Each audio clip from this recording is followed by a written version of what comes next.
Salut, aujourd'hui je t'explique comment, grâce à Google, le moteur de recherche Google, tu vas pouvoir trouver des idées de thématiques, des idées de t-shirts en fait, et pouvoir lancer ta boutique de print on demand avec des mots-clés qui sont recherchés par les internautes et qui vont pouvoir te permettre d'avoir immédiatement des visiteurs et pouvoir générer des ventes par la suite. On se retrouve de l'autre côté de mon écran. Nous revoici. Alors aujourd'hui dans cette vidéo, on va voir comment utiliser Google pour trouver des idées de thématiques en fait, de niche. Quand tu vas te lancer dans le print on demand, c'est comme dans n'importe quelle activité d'e-commerce où tu entendras aussi parler de dropshipping. Il va te falloir une thématique. Alors soit tu pars avec la vision de la boutique généraliste où tu vas utiliser toutes les catégories possibles et avoir un très très gros shop. Ça va te coûter assez cher en création de visuels, il va falloir avoir beaucoup d'idées pour te différencier. Soit tu peux partir dans une thématique, ce qu'on appelle une niche. Alors en fait, une thématique, c'est simplement un secteur de marché sur lequel tu peux trouver des idées plus facilement et surtout avoir des designs vraiment qui vont intéresser ta cible en fait. Alors, si tu as déjà des communautés Facebook, des forums ou même tu es peut-être youtubeur, tu vas pouvoir exploiter en fait ta communauté pour leur proposer des visuels. Alors là, c'est toi qui connais ta niche. Mais si tu ne la connais pas ou que tu es vraiment en train de te lancer, tu peux utiliser Google. Google a énormément d'informations sur tout ce qui se passe sur le web et sur toutes les recherches e-commerce, donc il faut l'utiliser. J'utilise ici un petit plugin que je vous mettrai en description de la vidéo qui s'appelle Keyword Everywhere et qui vous permet d'avoir des mots-clés, de savoir en fait les volumes de recherche sur les mots-clés. Voilà. Donc là j'ai commencé par taper t-shirt ici. Et donc j'ai une page de résultats de recherche, ce qu'on appelle une SERP. Et en fait, déjà la première chose, c'est que même sans ce petit module, en se mettant ici, simplement en faisant espace, Google va nous proposer ce qu'on appelle les Google Suggest. C'est les internautes qui ont recherché ce mot-clé ont aussi été intéressés par d'autres éléments. Donc, Google fait une relation entre en fait des entités et va se dire, bah voilà, t-shirt, c'est aussi t-shirt homme, femme, originaux, personnalisés. Tout de suite, moi je vois un truc qui m'intéresse, c'est t-shirt Fortnite. Mon petit plugin me permet de savoir que c'est 12 000 recherches mensuelles. Alors, ce qu'on appelle le CPC, vous l'avez ici, 1, 2, 3, on le retrouve dans la colonne 1, la colonne 2, la colonne 3, c'est la compétition. Plus il y a de gens qui veulent apparaître, être en première page de Google ou être dans le top 3 sur un mot-clé, plus la compétition est élevée. Le CPC va avec, c'est le coût par clic. Alors c'est jamais le vrai CPC parce que comme sur AdWords, il y a une partie enchère en fait. On peut vraiment jamais savoir le vrai CPC, mais ça donne une idée. Et le volume de recherche. Donc t-shirt Levi's, c'est une marque, on ne peut pas l'utiliser, ou alors c'est compliqué. J'ai t-shirt originaux, et moi j'ai trouvé aussi t-shirt Fortnite, donc je vais l'utiliser. Voilà. Et je vais recommencer la même manip, c'est-à-dire ici, d'avoir, voilà, t-shirt Fortnite gratuit, 12 ans, pas cher, 14 ans, sur Amazon, dans un magasin ou chez Kiabi.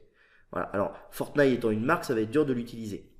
Ce qu'on peut faire aussi, c'est descendre tout en bas de la recherche, et on se retrouve ici aussi avec les recherches associées. Un autre élément que va nous donner notre module, Keyword Everywhere, c'est de connaître ce qu'on appelle les People Also Ask. C'est-à-dire que lorsque une personne a fait une recherche sur Google, à un moment donné avec son ID de session, donc là j'utilise Chrome, c'est encore plus facile pour Google d'obtenir toutes ces infos, avec son ID de session, on sait les autres recherches qu'il a effectuées. T-shirt Fortnite 3D, alors je vais sortir de Fortnite parce que c'est une marque, ça va être un peu compliqué. Par contre, on peut rentrer dans la thématique geek. Donc, T-shirt geek, j'ai QWERTY qui est un concurrent, qui est un vendeur de t-shirts. T-shirt geek Star Wars, Pardieu, de bonne qualité. T-shirt geek informatique. Je vais pouvoir utiliser ici Nintendo, jeux vidéo, sciences, culture, pop culture, oui, ça peut être intéressant. En pop culture, 210 recherches mensuelles, donc il n'y a pas grand monde qui s'y intéresse. La compétition est assez élevée, mais ça peut être une idée de thématique. Voilà. Et on va chercher comme ça, t-shirt gamer personnalisé, t-shirt homme branché, t-shirt geek Nintendo. Vous voyez, hier, dans une autre vidéo, on parlait de Camelot, t-shirt Camelot, c'est pas faux.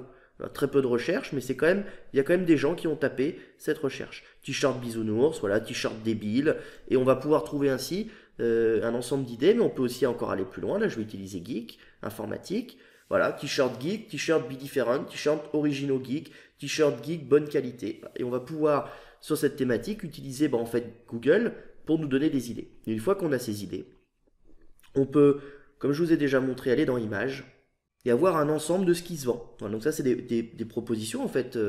L'image des t-shirts est indexée dans Google Images et on va pouvoir avoir ici des idées. Alors à ne pas copier évidemment, à vous de faire votre propre style, mais ça peut vous donner le meilleur développeur de tous les temps. Voilà, on peut modifier la phrase.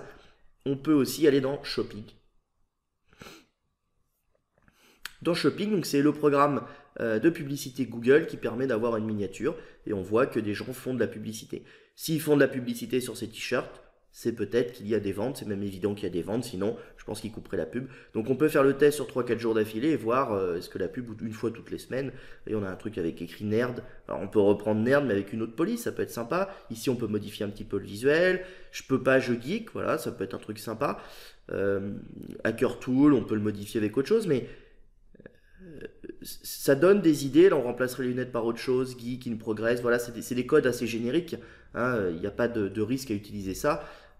Mais vraiment, encore une fois, je vous invite à simplement utiliser mes outils ou ce que je vous donne là pour obtenir des idées, des pistes. Et après, faites votre propre style, même si c'est pas toujours facile. Voilà, donc j'espère que la vidéo vous a plu, vous a donné quelques pistes pour commencer à vous lancer dans le print on demand, hein. J'insiste, l'idée c'est de passer à l'action assez rapidement, même si tout n'est pas parfait, même si tout n'est pas nickel, mais au moins voilà, commencer à fouiller des pistes.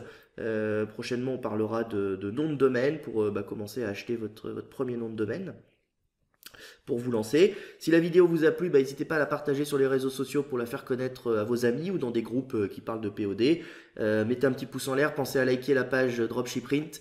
Ça vous permettra d'être notifié dès que je sors une nouvelle vidéo et pas d'avoir besoin de revenir sur la page ou de louper des infos. Il y a du lourd qui va arriver. Je vais vous donner de grosses idées et puis de grosses infos, astuces pour vous lancer et puis pour cartonner assez rapidement.